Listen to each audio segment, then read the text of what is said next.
All right, so we're here with the folks from Dan Vaden, and we y'all are really what make this happen, and pull the trigger.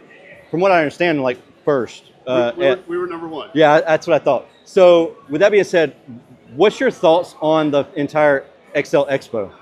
Well, I guess can I go back to Yeah, the roots? yeah. So when I first met Jay, he came into my office. At the time, we were looking as a company to do things with this type of, mentorship, or we do a lot of stuff with Why? local schools. Well, because to us, we can give back in a bunch of ways, but what we found is we like to give to mostly school systems, middle schools, high schools. And in this scenario, we were looking for a positive. How can we help kids? Right? Number one. Sure. Number two, if we help kids and they have a need for employment, well, we need employees. Yeah, It would yeah. be great to be able to maybe create a path for the kids to come our way. Yeah. So I met with Jay. He pitched his idea, and it was grand.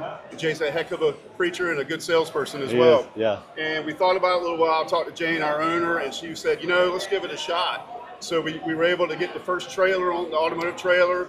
We were able to help with sponsorship of a vehicle to pull it.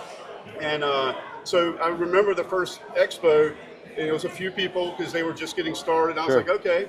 The next year it was like double, tripled, and the next year it was like quadruple. I was like, this is really crazy. Yeah. I mean, as a trade, so I own 2 HVAC companies and 2 plumbing companies, and as in the trades, all you ever hear is like, we need more technicians, like we can't find good help and all this other stuff. And like you put your money where the mouth, and so it's like we're gonna help develop these trades, these technicians. Well, and reality is that we're not in our fathers or grandfathers' schools anymore. Right. There's not a lot of trades putting people into the HVAC, plumbing, electrical, especially not automotive. Oh, yeah. No one's changing their oil with their father or grandfather anymore. Uh-huh. That's just not a thing. Oh, right, Our yeah. kids know to call somebody, and it gets done. So being able to meet some of these children who are like, you know what, I want to learn a trade, and then being able to help offer them one of 5 or 6 different Sure.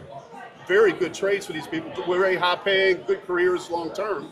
You know it as well as I do. Yeah. I have 47 technicians at my place. We actually need 54. So Yeah. we're here Yeah. hiring. We're here hiring. Yeah. And we Absolutely. have 10 other campuses that have similar needs. Yeah. And it's just, but to see this and see these kids and and watching the They're welding excited. competition. I mean, I've never seen that many welding hats in one location. Right? But Yeah. very That's really excited, very excited to be, and I love the fact that we said yes back then and are here now. good. Yeah, it's awesome. And this is Lauren. She's actually one of our HR recruiting specialists.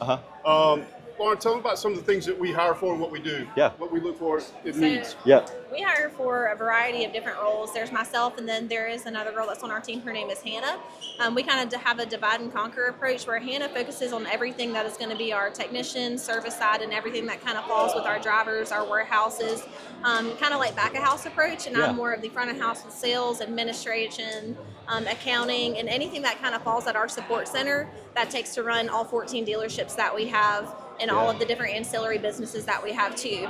A lot of times you don't think about the fact that you need more than just technicians and salespeople Right. at Yeah. a dealership, Lot you more know? people. Yeah. Yeah, I think our support center alone that's based in Savannah has close to like 120 employees. That Wow. includes our accounting team, our marketing team. We have a on-site facilities team that goes to all 14 of our dealerships. And then we have our HR team. And then our ancillaries broke out, or I'm sorry, our accountings broke out to so many different phases of it too. There's like 4 or 5 different groups in our accounting team alone too. Oh, Plus wow. our executives and everything like Dang, that. So that's a lot. it's Yeah. a lot of people that take, it takes a lot of people to run everything for sure. does, Yeah. yeah. But That's as really far good. as our positions and things that we're hiring for currently, we're always hiring for sales, always hiring for technicians. Service advisors are a big thing as well on the fixed operations side. And then of course anything that's administrative that falls in like accounting and other areas that kind of get more intricate.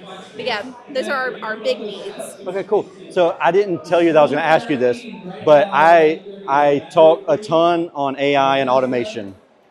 How has it affected you positively or negatively in the grand scheme of things? I would say negatively, we had to learn how to use it. Now that we know how to use it very effectively, it's very efficient. What's one of the ways that you would say is being used? Follow up with a customer. Oh yeah. So if customer needs an oil change, we can have that put on a regimen with AI. They let the customer know, hey, you need to get your oil change, and it just it streamlines that process.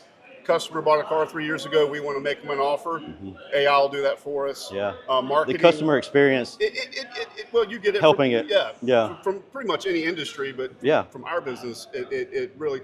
And what she didn't mention, but we opened a real estate company a couple years ago, and that's growing. Oh, okay. We also own one of the largest Allstate insurance companies in the city. Okay. So we have to staff for all those things. That's a lot. So mostly it's data mining with AI and just being able to stay in touch with our customers, I would say, is the biggest thing. Wouldn't you, Lauren? And removing the manual task that you have to do, Even on the HR side of things, we use it a lot to help with like our job description generation to make sure that we're tailoring it to either different events that we're doing or different needs, because even you don't have to worry about doing that manually anymore.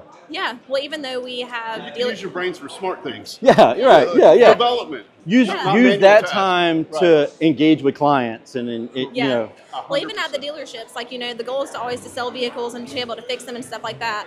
But a Chevrolet dealership is going to have a different approach than a Nissan dealership than a Hyundai. The core values are the same, and you always want to be impactful and have, those. It's not just transactions, it's relationships we're building.